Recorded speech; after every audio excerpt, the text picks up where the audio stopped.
Alright, hello and welcome back. This will be yet another snail update.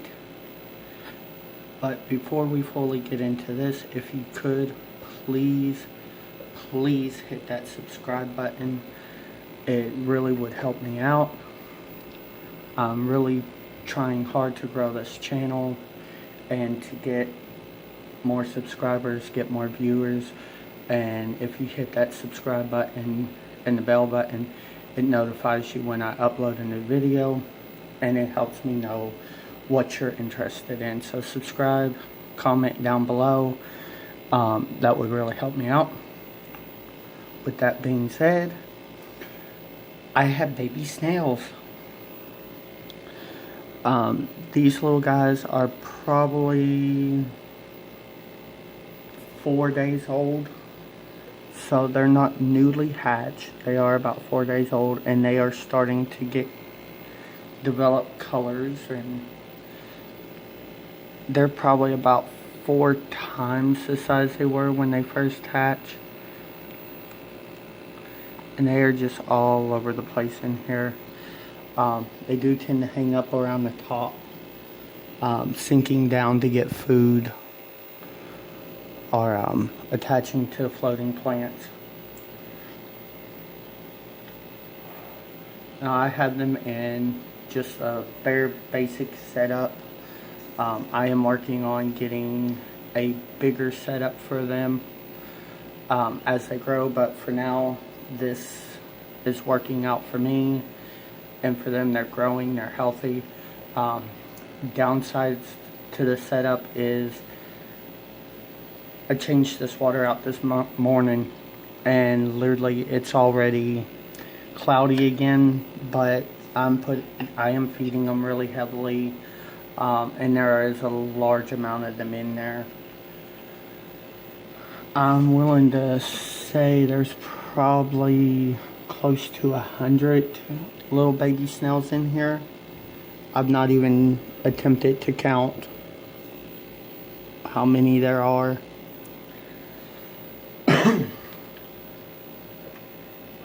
So yeah, this is my first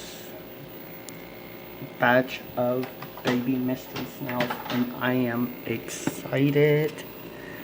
Let me show you here. Sorry for the glare. Come on, focus camera. They are just all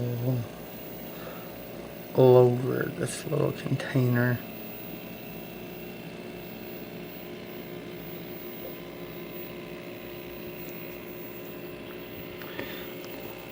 In here I have pretty much the same thing I do with my adult mystery snails. I have cuttle bone, which is this right here. You see floating. It's just a piece of cuttle bone. Ain't sunk yet.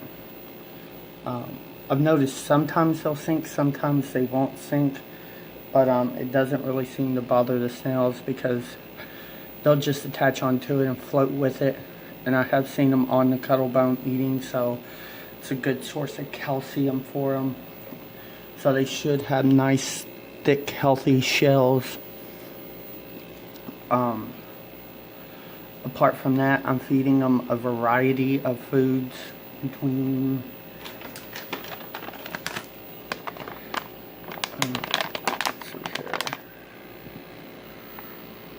algae wafers,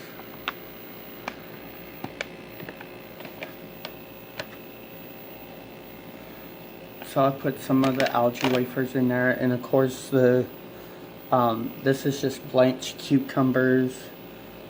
They seem to like it. They'll eat on it. They eat the algae wafers. The babies don't eat this as much, but my adult mystery snails, they do like this, and I feed that to them probably about once a week. I'll drop some of those in there, and they eat on them. Along with just some flake food I'll put in the tank from time to time, just to really give them a variety of things they eat and munch on. apple snails do tend to be very large eaters. They need a lot of food in their tank, and I think that's one of the downsides to keeping them. That, you know, a lot of people think, oh, they just eat algae, so, you know, they throw them in the tank and then end up starving them. But in all honesty, you really have to supplement these guys' diet, and they really need a variety of things. They need high calcium for healthy shell growth, along with, I think they need a variety of foods between the algae wafers and then like the bottom feeding foods, so that they get a good source of not only calcium but proteins and other vitamins and nutritions that they may need. But those are my baby snails. Like I said, they're probably 4 or 5 days old, so they're not really big. They are probably about 5 times bigger than when they hatched. And I'm going to continue to do updates on these as they grow, and kind of probably do like a little series of them as they grow, maybe like once or twice a week, filming them so that I can really get a good span of their growth and everything. So thank you once again. Please subscribe if you made it to the end of this. And thank you.